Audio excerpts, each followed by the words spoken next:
An O'Reilly Auto Parts gift card is the perfect gift for that hard-to-buy-for person. Give the gift of convenience from O'Reilly Auto Parts. O'Reilly Auto Parts.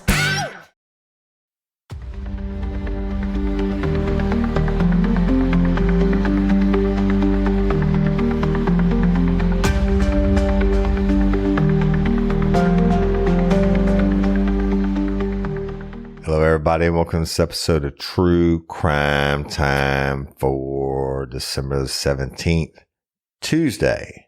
Yes. And I'm Woody Overton. I'm Cyndi Overton. We're coming back out of laying it down again for y'all, right? Absolutely. Absolutely. And somebody has been married for a few years today.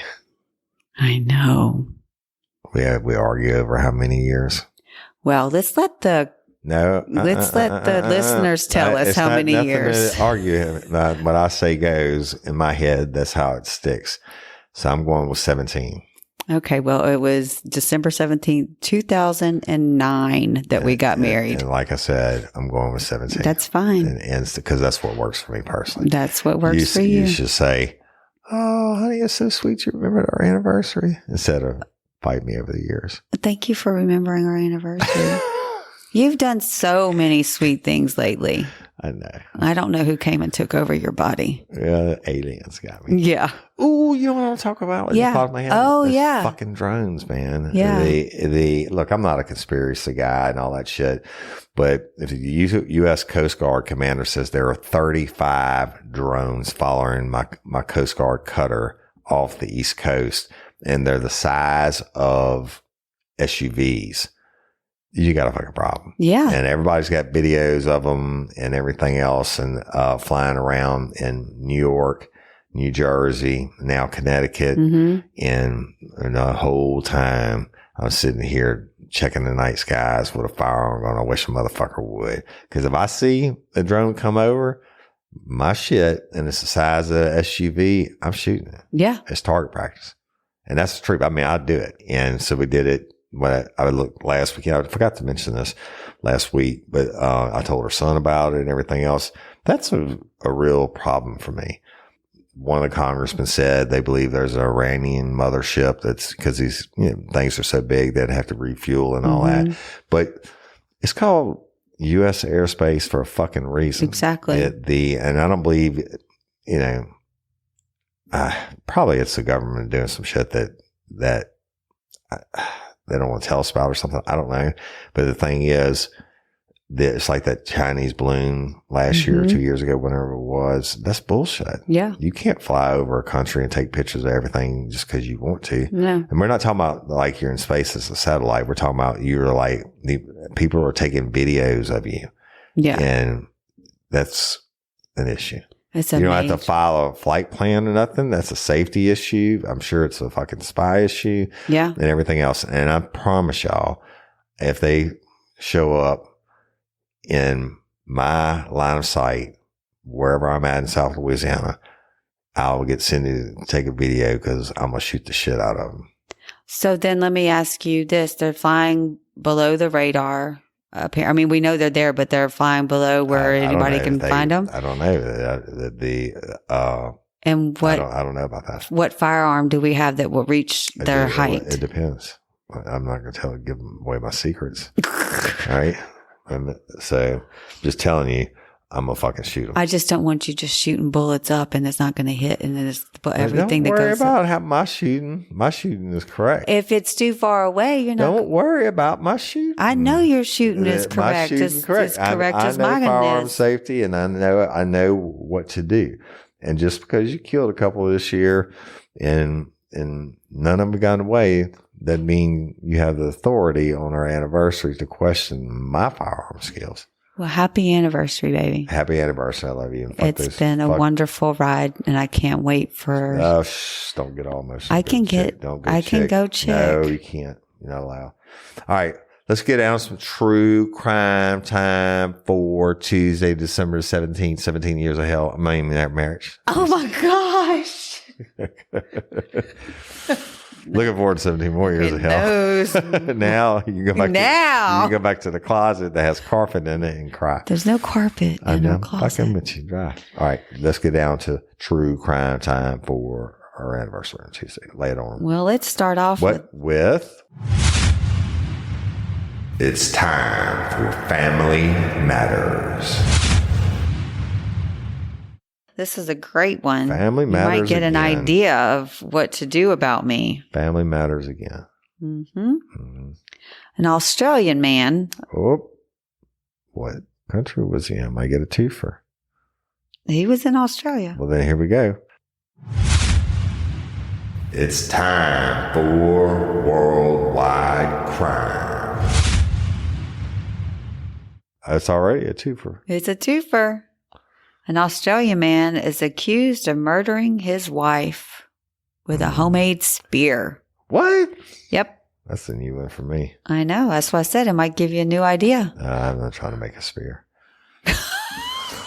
I'll just shoot you. You're supposed to say, I'm not trying to kill my wife. I'll just shoot you. All right. This isn't a joke. Talat Hawat. I'm not joking. Talaat. Okay. And Hawatt. Okay. Also known as Terrence Hawat, is accused of having attacked his wife, Claude Bakur Hawat, with the weapon on Wednesday, December 11th, according to Sydney Morning Herald. New South Wales police said in a release that they were called to a home in the Sydney suburb of Belmore at 7:50 a.m. following a concern for a welfare report. Officers then located the body of a woman who is yet to be formally identified, but is believed to be Bakar Hawat, which is his wife. Police shared that following inquiries, they arrested the 35-year-old man. The man was taken to Campbelltown Police Station in New South Wales and charged with murder and contravening a restraining order. Oh, she must have paper on him. Yeah. It does look like paper doesn't stop a spear. No, it doesn't. And it says, it goes on to say, it does look like it was a very violent murder scene. Well, I'm pretty sure he must have speared her in the face a couple times because they said could be his wife or whatever. Oh, my goodness. So Hawat had convinced the court to lift a domestic violence order preventing him from contacting his wife. Mm-hmm.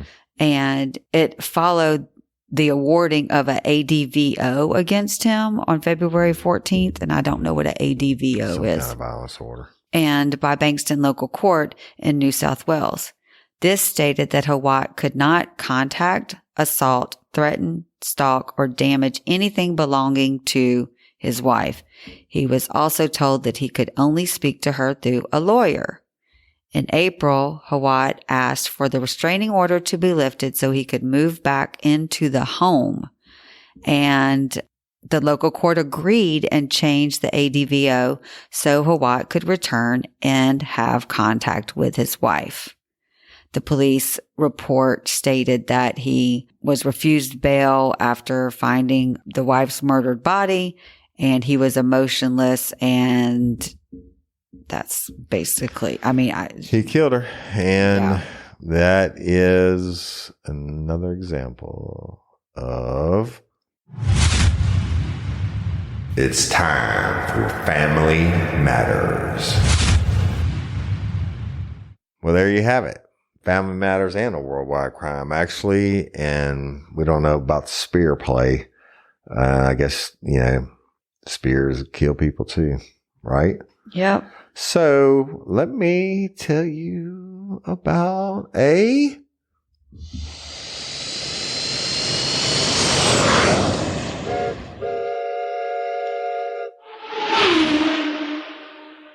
well, y'all, there's lots of ways that you could do planes, trains, and automobiles, right? For sure. It could be a plane, a train, or an automobile. Obviously. Gosh. Well, this one is going to cover 2 out of the 3. And let's go to Brooklyn, New York City. And, I can't remember which one. It was my cousins or whatever the fuck that, which one it was. But they lived in New York their whole life and they had never even driven in a car except for like a taxi. I remember when they had never driven. Right. Because, mass transit trains and shit are a real deal. And I guess parking's a bitch in New York, right? But we go into Brooklyn and a man has been arrested for driving his car. Ready? Yeah. Along the railroad tracks in New York City. Oh, wow. Yeah. So, boy's name is Basilio Hidalgo.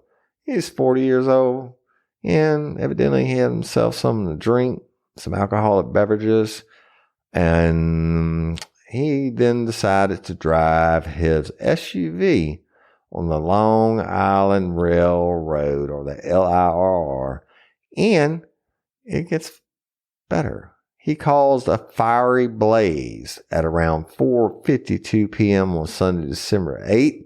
This is according to the Metropolitan Transportation Authority Police Department. He drove a half a mile east on the tracks before stopping after 2 of his tires became severely damaged. Note to yourself, Hidalgo, you're not supposed to drive your SUV. It's not made to ride on rails, motherfucker. And so he blows out his tires, basically, y'all. And the Metropolitan Transportation Authority police officers observed a black Honda sport utility vehicle stopped on the main line tracks of the LIRR between Bellerose and Floral Park Station. Detectives, now this is some good detective work here. Detectives determined the suspect drove onto the LIRR main tracks from grade level west of Elmont UBS Arena Station. They got cameras everywhere.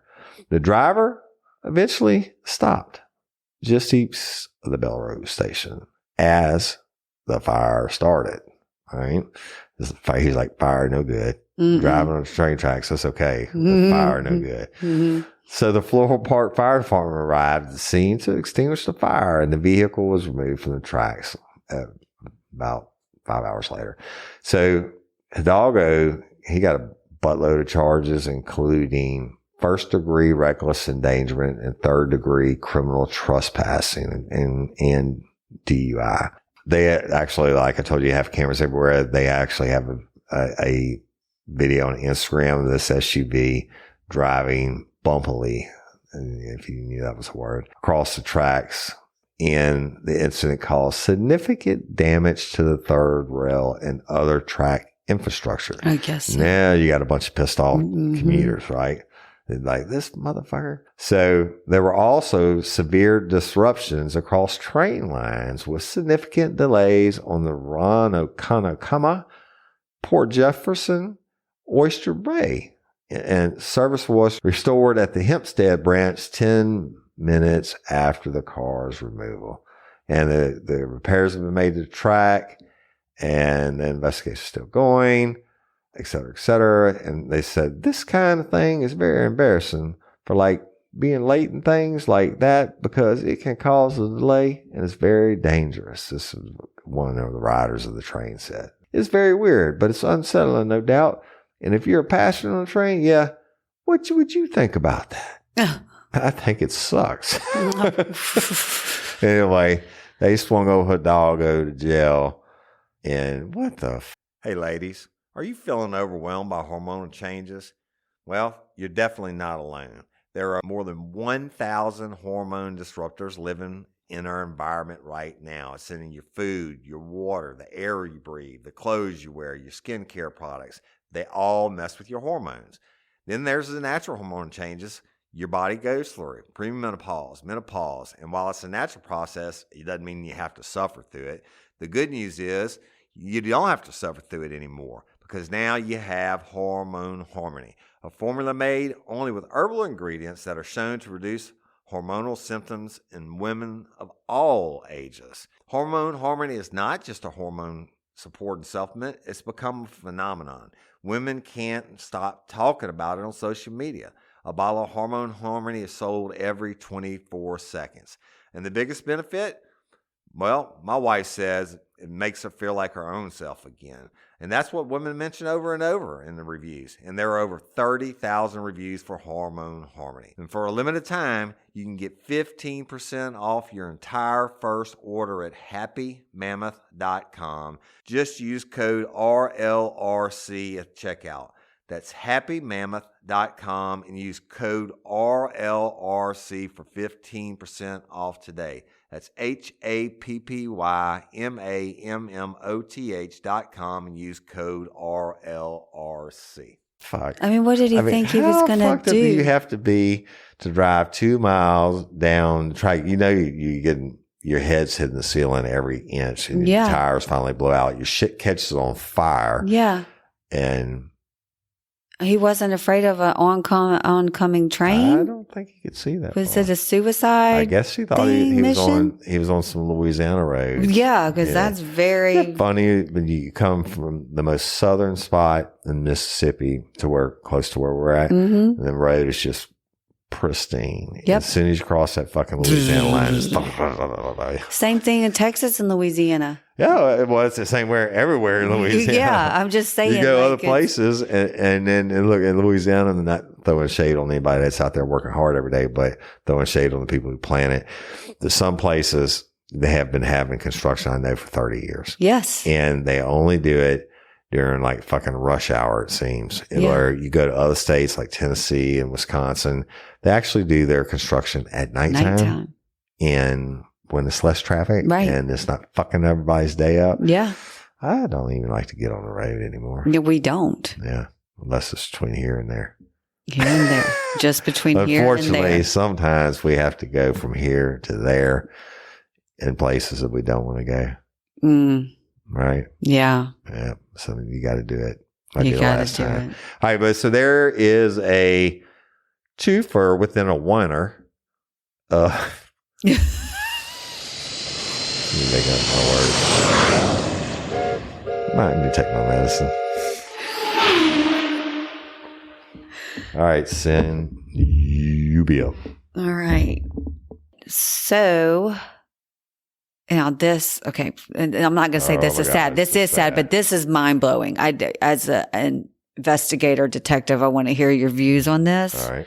So in 2011, I was 41 years old. And we were married for how many years? 9, 10, 11, 3 years. Okay. This woman, Ellen Greenberg, was found with 20 stab wounds. Okay. A little overkill, a little personal. It was ruled a suicide. It's not funny. It's not funny. Yeah. But that is mind blowing. How is that ruled a suicide? It's called, I'm about to get off and go hunting or some shit like that. You know, get it right. Oh, we can make it a suicide. Yeah. Look, I'm not going to say it, but I didn't have the problems that they have now with the overdoses, like, 2 a shift and shit that are going on because of fentanyl and stuff like that. Yeah. And they having an Narcan back and stuff. But a lot of them, we'd go out and it's your local known drug user for heroin or whatever. And you're like, you tell the coroner, go ahead and stick him take that big ass needle and stick him through his pelvis into his bladder and draw the shit right on the scene. Right. And, like Roy from Parish Forensics, right? He actually developed the first machine, and shout out to them. We hadn't talked about them in a minute, but he developed a machine for the coroners, and he was one where that when you do that sample, it not only gives you qualitative, it gives you quantitative, and so you can be like, oh, that's a lot of heroin. It's just saying it's tested positive for heroin, but a lot of times, if the people that did that heroin or whatever it was and other people were in the house, they heard them snoring, what have you, the coroner would say, it's not suicide, but it's a death by, basically suicide. But they didn't mean to, but they did it. Yeah. Accidental suicide, whatever. Right. And kind of praying when you get out there, maybe you got something to do. It always seems the bodies hit the grounds on birthdays and anniversaries and whatever. Yeah. Right. You were guaranteed to catch a homicide. Absolutely. So, yeah. Mr. Christmas. Yeah. Yeah. Oh, fuck yeah. And so then people are, rushing through. I mean, but I can't, unfortunately, there are. It's time for Effed Up Professionals. So, but tell us the rest of the story. So, but I want to know how that relates to 20 stab wounds. I mean, I can see, I don't know. Okay. So now the fiance of Ellen's, the girl that committed suicide with 20 stab wounds, is finally speaking out. But Ellen's parents, Joshua Greenberg and Cyndi Greenberg, have been petitioning the court for years to take another look at their daughter's case. Because obviously they believe that her death was the result of a homicide and that the investigation was mishandled. Yeah, they got 20 reasons to believe that. Right. So the Pennsylvania Supreme Court recently agreed to hear arguments against the ruling. I wonder why the cops would hear, the courts would hear it. The cops either got to do their job or they don't. I don't know. However, Ellen's fiance, Sam Goldberg, who found it must be a civil suit, but go ahead. Who found her deceased in the kitchen of their shared apartment after telling investigators that he initially found the door locked, in an email statement, believes that the death was the result of mental illness. You have to be severely mentally ill to stab yourself 20 times. So when Ellen took her own life, it left me bewildered, Sam told the police. She was a wonderful and a kind person who had everything to live for. When she died, a part of me died with her. Unimaginably, in the years that have passed, I have had to endure the unimaginable passing of my future wife. Who does this sound like? And the pathetic and despicable attempts to desecrate my reputation and her privacy by creating a narrative that embraces lies, distortions, and falsehoods in order to avoid the truth. Mental illness is very real and has many victims. He goes on to say, I hope and pray that you never lose someone that you love like I did to a terrible disease and then be accused by ignorant and misinformed people of causing her death. Well, come on, man. If you're really writing a truthful story, dig deeper and please do some good by raising awareness of mental health. And you know what the sad thing is? You just cut it, the store, because either he did it or he didn't do it. But the sad thing is, if they were, it's time for Effed Up Professionals. If they were the fucked up professionals and they did a shitty job, then, and you know what? It's not always like that. Like Haley's case, y'all go listen to it on, it drops every Friday, usually on Tuesdays for Patreon and convicts, but Haley's case is kind of the same thing. And I don't think it's necessarily that, all the cops said it was a homicide. Right. Well, and here and then the one person says no. And then they have to go off that person, and now if this motherfucker ever gets out of jail, and y'all just continue to listen to the story because I don't want to give it away, but he gets out of jail, he's going to be saying the same thing. If this guy did it, he's going to be saying the same thing. But the difference is Brooks was in the room with Haley. Yeah. And in the small apartment, and he lied about everything, et cetera. So, but he didn't get a murder charge, but we're trying to get him one. So what this was originally ruled a homicide, and then it was taken back once the forensics looked at it, and she had stab wounds in like her upper body. She was found with the knife still in her, but she had stab wounds on her neck as well. Yeah. And so based off of that, there was no evidence so they then ruled it a suicide. I don't get it. I don't get it either. So, it's a pity and it's a shame, and the questions will always remain, I guess. And Oh, they didn't fingerprint the knife either. Yeah. Well, there you go. Mm-hmm. Good police work on top of good police work. Mm-hmm. And I mean, if you could stab yourself in the back of the neck and in the chest a total of 20 times, you're a bad motherfucker. I mean, you'd have to be. I don't know of anyone I've ever dealt with that had the mental illness. And I've dealt with a million of them that could do that. But I guess it's possible. Anything's possible. But anyway, all right, we're out of that one, and let's roll on. I'll tell you about another. This one, y'all. Holy shit. It's time for Effed Up Professionals. So, y'all, this one is professional. Now, you know, in my mind, when you think about professionals, yeah, you think about doctors and cops and lawyers and shit like that.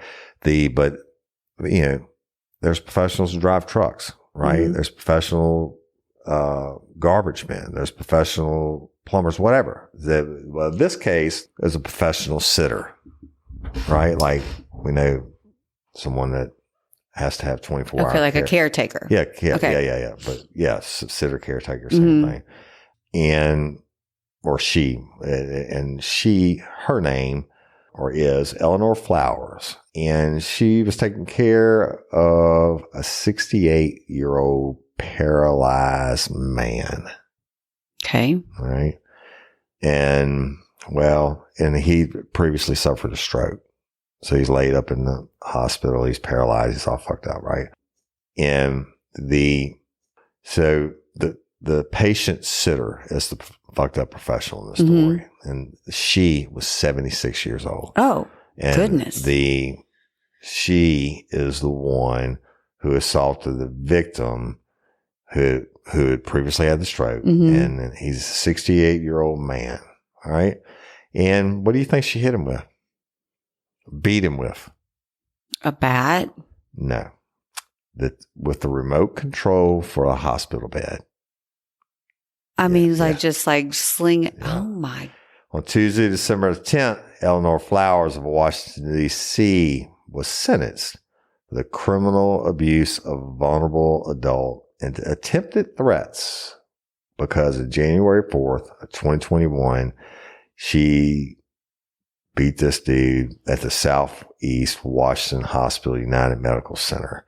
And, you know, as part of the sentencing, Eleanor she got 24 months of probation. And as part of sentencing, Flowers must also stay away from the victim, naturally, and is prohibited from working, volunteering, or participating in any activity involving elderly, vulnerable, cognitively disabled, or children, to include activities in hospitals, assisted living facilities, nursing homes, rehab centers, doctor's offices, urgent care, and daycare. Like, they covering it all, right? Like, literally, right? So back to the incident, she had been employed as a patient sitter, a professional, at the United Medical Center when she struck the victim with a hospital bed remote controller while attempting to change his soiled clothing. All right. And of course, the victim was classified as a vulnerable adult because he had had that stroke and was paralyzed on one side of his body and he couldn't speak. Right. Right. At the time that he was attacked. So guess what? I always tell you, everything's on motherfucking camera. And there's a video of this, a cell phone video, was taken by another patient sitter who wasn't a fucked up professional. She didn't stop it? Well, I don't know about that part. She should get charged for not stopping it. But at least she videoed it and got turned in, and the U.S. Attorney's Office actually prosecuted because I guess federal hospital. The video showed Flowers hitting multiple times, repeated strikes, and causing visible distress to the victim, the paralyzed guy. And of course, I guess this other lady turned in the video immediately, and Flowers was terminated. Imagine that, because she was a fucked up professional. And she only got 24 months of probation. I know, that's so sad, bro. I hate it. I hate it for them. We're dealing with some of that.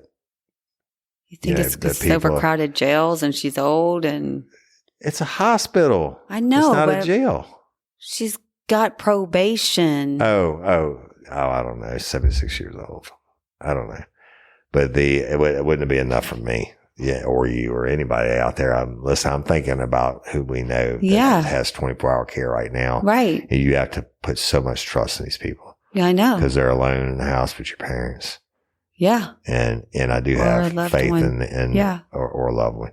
I do have faith in the ones and got to give them faith into the trust until they fuck it up. Absolutely. They don't want to fuck it up because I rain down the fires of hell upon them. Yeah. But anyway, there's your story for. It's time for Effed Up Professionals. That is a fucked up professional. Well, I have got a. It's time for Family Matters. So there's all kinds of evil, and we know that because that's what this show's about, basically. But faking your son's cancer. Oh, man. I mean, I've arrested people for this shit before. That is like the fucking lowest of the low. Tell us what happened. So I would literally buy billboards to put these people's names on it, but it says an unnamed couple. You know, the like when we pull up to intersections and people are panhandling and shit like that. And, you know, sometimes I'll give them some change or whatever. And I think that, you know, well, they're just going to go buy dope with it or whatever. Then I'm thinking, well, I hope they go get something to eat with it. Right. You hope. But I guess you give out of the kindness of your heart. You do. When you feel led to give. And that's like in the last story, the trust is on them to do something good with it. I know, but it was hard for me. My daddy always told me, don't you dare roll down, on Laredo, don't you dare roll down that window and give anybody money. And he's right, but sometimes I still do it. Most of the time I don't do it, but sometimes I'm led and I do it. And I did against him right in front of the Border Patrol station, right where he worked. I was sitting at a light and rolled down my window and there was this pregnant lady. I was pregnant. There was this pregnant lady and I gave her some money. And I went to Target and then I went to McDonald's and I walked into McDonald's and there the woman was with her belly off. She was not pregnant. And I said, you just ruined it for the rest of the people that, but then we have instances that those people have turned around and helped us. Shit. And so changes. I'm going to tell one real quick that I won't tell what the situation was. We were literally getting off the interstate in Houston in a big SUV. Didn't have a lot of money back then. No. And so we pushed the gas as far as we could. You do that when we have money too. That's true. But I was like, and we had kids in the car and they were young and I was getting off. It's rush fucking hour traffic and I go to get off the ramp and the fucking SUV dies and it won't start and it's rolling. And it comes down to this major intersection and we died right in the middle of the intersection in the middle of rush hour traffic. And guess what happened? These homeless people came out from everywhere and pushed us. Goosebumps. Literally pushed this big ass, whatever it was. They pushed this big ass SUV full of kids and us into the gas station. We were able to get gas. Yep. It was our expedition. Yep. Yeah. Anyway, there you go. Tell us. So anyway, this couple in Australia. Oh, here we go. It's time. So it's a twofer. It's time for Family Matters. It's time for Worldwide Crime. So a couple in Australia has been accused of faking their 6-year-old son's cancer diagnosis.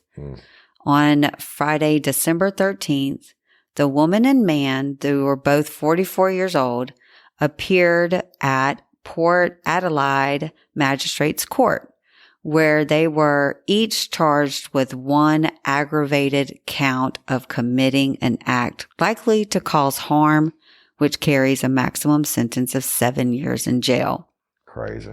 Separate attorneys for the accused, who haven't been named by the police, both would be denying the charges. They both said they were going to deny these charges. They're speaking for their people. And the two people, because they haven't named them, have been arrested by the Western District Criminal Investigation Branch, or CIB, on Thursday, December 12th, for criminal neglect and deception, and bail has been refused. And the couple has caused psychological harm to their child by falsely purporting a cancer diagnosis. Yeah. So the poor child was also told that he had cancer. I mean, oh my gosh. The officer also said that the couple had been requesting monetary donations through a GoFundMe page, and they had raised around 60,000 Australian dollars, Right. which is relative to 38,000 US dollars in a very short period of time. It would be alleged that the accused shaved their 6-year-old child's head, eyebrows, and placed him in a wheelchair That with is so bandages fucked up. on his head in order to imitate stereotypic radiotherapy Whatever, treatment. yeah. And the investigation has confirmed that the child is not seeking any medical treatment. And we believe this farce illness is causing serious and significant psychological harm to the child and their sibling. Bruh, this causes psychological harm to me. The sibling is a girl in the 6 to 12 year age group bracket.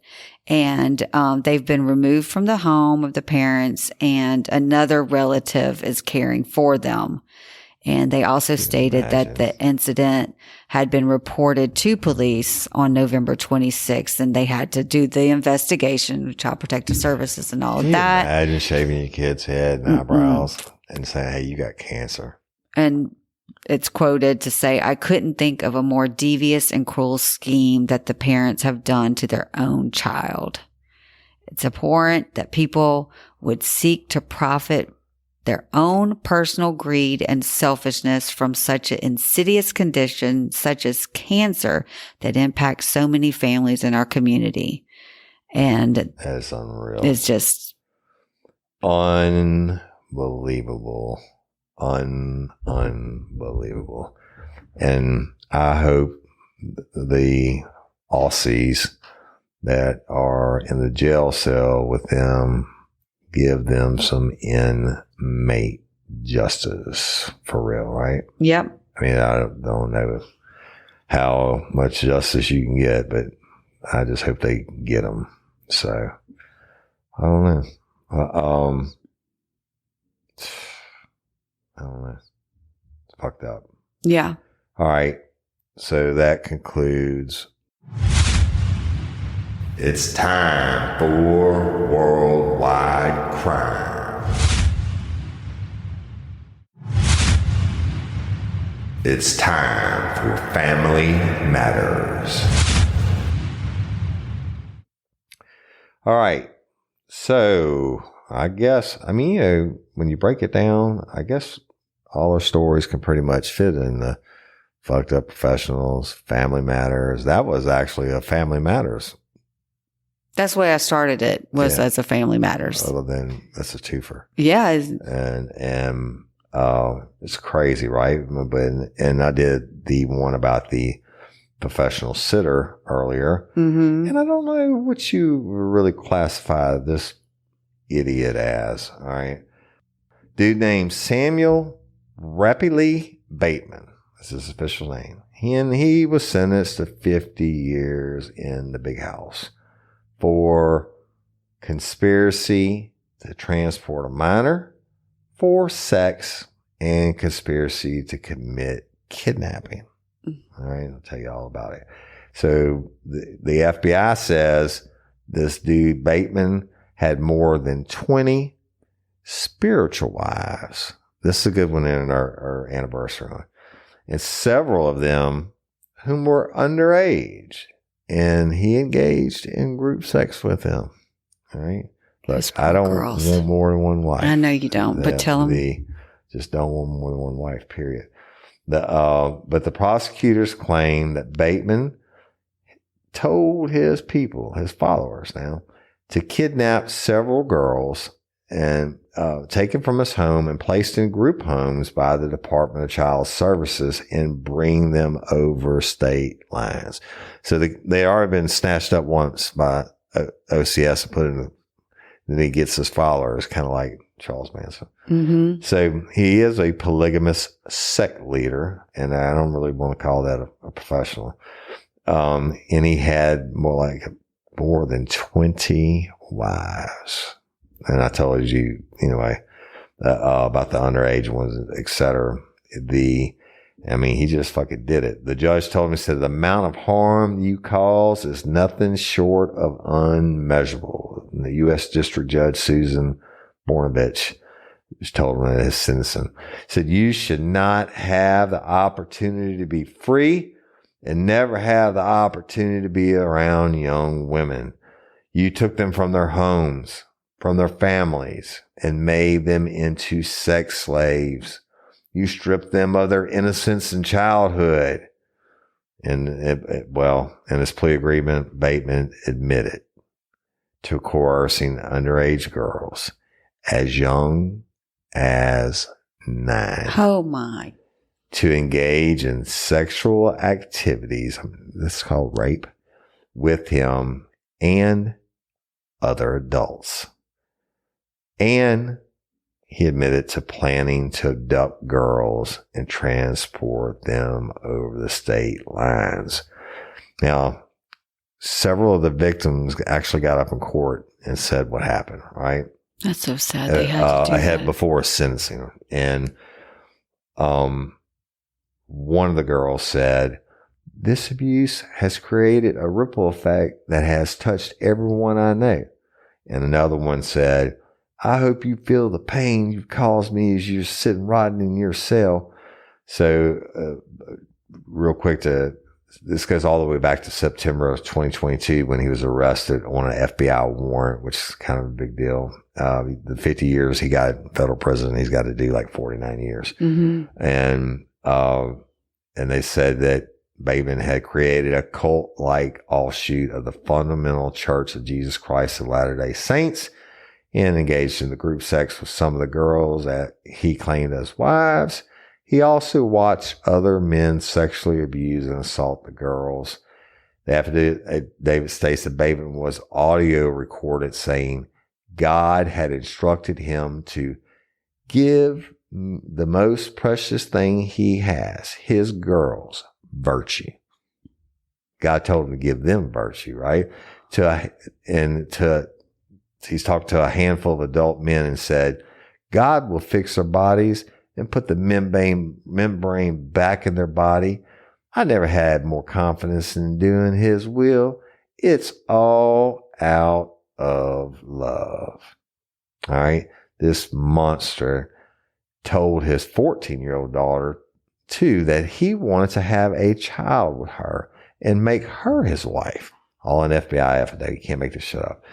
The document claimed that he gave her $50 and a bag of Doritos. Can you believe that? Do that? That was their engagement? At the time, which appeared to be the bribes.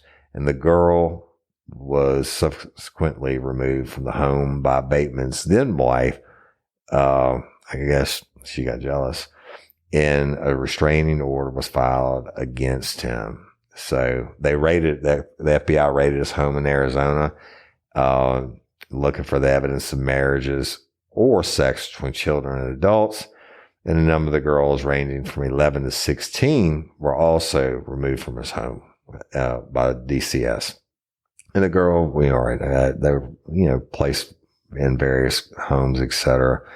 2 of Bateman's followers have also been found guilty of charges, including interstate travel to persuade or coerce a child to engage in sexual activity.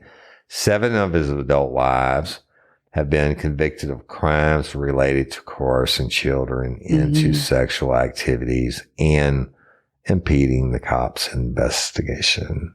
And that dude is a monster.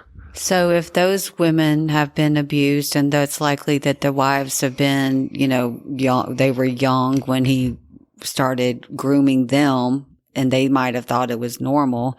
I mean, I'm just. Fuck them, they're adults. No, I understand. There are plenty of people who get abused that don't go out and abuse. Yeah. No, that's never an excuse. No, I'm not. And I mean, the court may consider it as a mitigating factor, but fuck them. It's the 7 of his 20 wives had sex with 9-year-olds to whatever year olds. I don't give a fuck how abused you were. I know. Christina Constance. Yeah. And the very first episode I ever did, Real Life, Real Crime, and she had been abused or manipulated the whole time. But when you suck your 7-year-old son's dick, then you need to go to prison.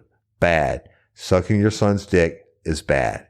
Right. All right. That's why I had. Doesn't make a fuck what happened to you. And you're in your late 20s or early 30s. Doing that is bad. Absolutely. And that's why I said what I said, because I wanted you to talk about Christina, because right. I mean, it's just. Well, now I'm ill on our anniversary, and that's it.